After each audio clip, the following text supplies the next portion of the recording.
India had a very successful Chandrayaan 3 mission, which is a deep space mission. Before that, India had Mangalyaan or the Mars orbiter mission. India has its own deep space tracking network, but then when you need help, you collaborate. India has been collaborating with NASA and especially with the Jet Propulsion Laboratory or JPL to use its deep space network to augment the facilities which India has at Bayalalu, where there is a 32-meter dish antenna. I have with me Dr. Timothy Phalm. He's a systems engineer at the Deep Space Network of the Jet Propulsion Laboratory or JPL, part of NASA, and somebody who has helped India in the Chandrayaan 3, Chandrayaan 2, Chandrayaan 1, and the Mars orbiter missions. A very quick question to you first. What was your reaction when India soft landed on the moon through Chandrayaan 3 and Vikram? I was very happy for the team and for the community because it's a contribution to the space program and achievement. So I did actually send a congratulation note to some of the Indian colleagues in the ISRO organization. Yeah. Did you open peanuts there for India? Unfortunately not. It happened during at night, so in the middle of the night. So yeah. To our viewers, let me tell you, there is a tradition at JPL. Whenever they have a deep space network, they open peanuts and distribute peanuts. Right. The same way as we do our Ayut Puja, JPL distributes peanuts and has them. So that is a tradition.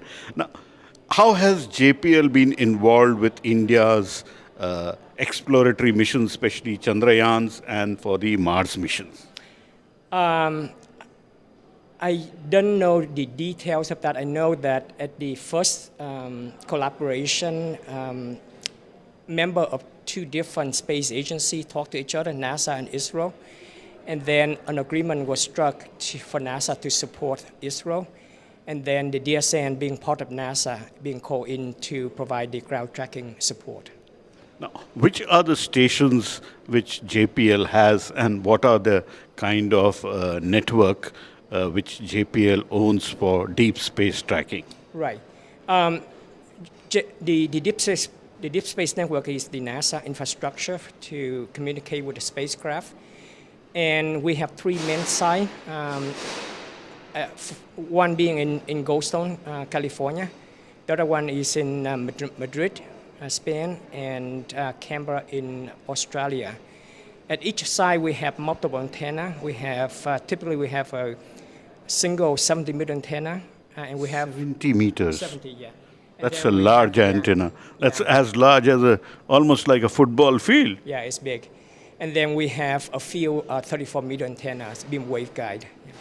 And all of these work in certain coordination, and the data can flow from one to the other? The data at the tracking station go back to jpL in Pasadena, and then from that it gets distributed to the science team. And India also has a deep space tracking network near Bangalore at Bayalalu. That's a 32-meter dish. Yes. And Chandrayaan 3, when the Vikram went in for landing, the direct line of sight was the Bangalore station. And I believe the other JPL stations were also relaying data. Is that correct? I believe so. I think we were co-tracking it, but I don't know the exact detail. I know that leading to the landing, there was a lot of tracking going on. First is to do some testing, and secondly, there's a series of we call it level 3 support, where we do as a backup, and we also provide a lot of tracking for radiometric informations to help the navigation team to navigate the spacecraft to its proper position.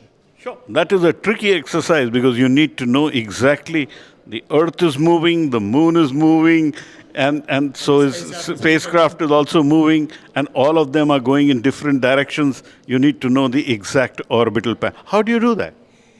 It's go through the normal data set of Doppler and ranging. So by knowing what those information which is extract from the spacecraft, you can determine the position and the velocity and the direction that the spacecraft is heading.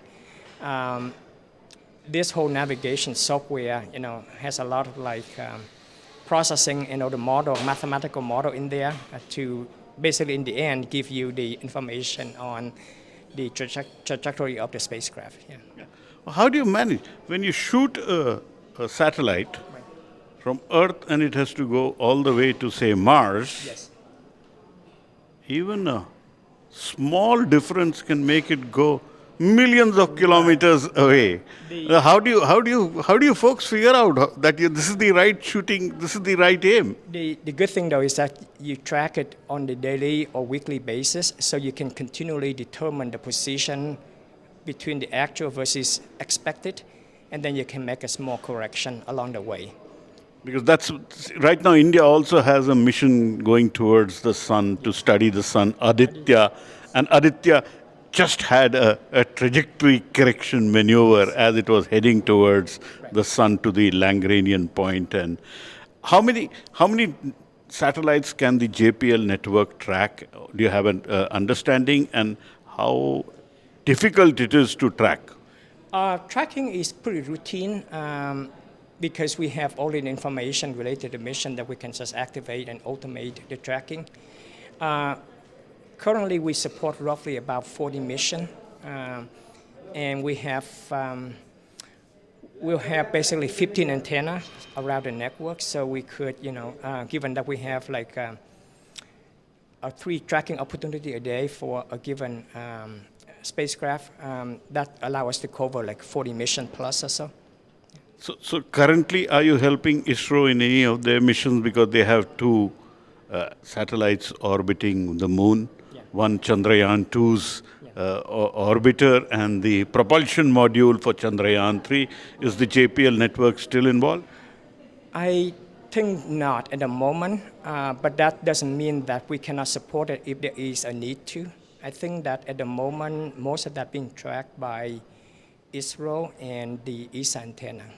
Yeah. And going forward, do you think there should be more collaboration between ISRO and NASA? We already have the NISAR, which is the single most expensive Earth imaging satellite, made partly at jpL, partly at ISRO, to be launched very soon from India. Yes.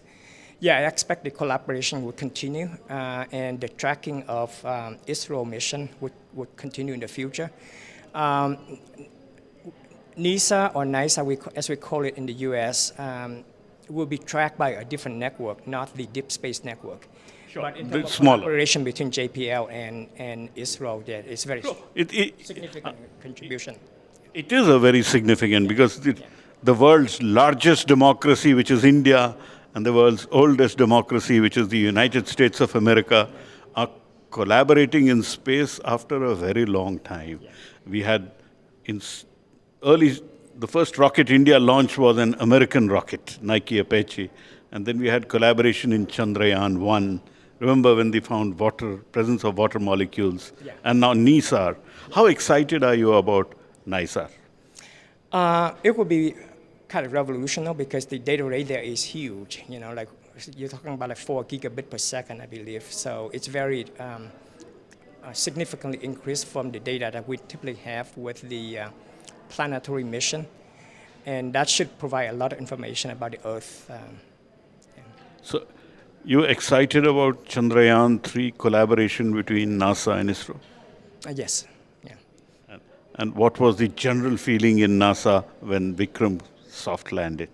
I think there's a lot of congratulation. I know that the jpL director and also NASA administrator and so on sent congratulation note to the ISRO counterpart. So certainly, we follow closely the development and share the success with the agency. So that was Dr. Timothy Pham, part of the system engineering team at the Deep Space Network of the Jet Propulsion Laboratory, part of NASA, institution where India has collaborated on all its deep space missions from Chandrayaan 1, 2, and 3 to Mars orbiter mission or Mangalyaan, and hopefully in the other missions as well, and probably for Gaganyaan, which is to launch an Indian astronaut in space. And the single most expensive satellite the world has ever seen, NISAR, or NISAR, as they say, L-band, S-band Earth imaging radar sat, which will be launched very soon from India. NASA and ISRO collaborating in a big way after a long gap. And whenever the world's largest democracy and the world's oldest democracy have coordinated and collaborated, it has resulted in magic. Thanks a lot, Dr. Timothy, for speaking to me. Thank you. Pleasure. Thanks a lot for joining. This is Pallav Bagla from New Delhi.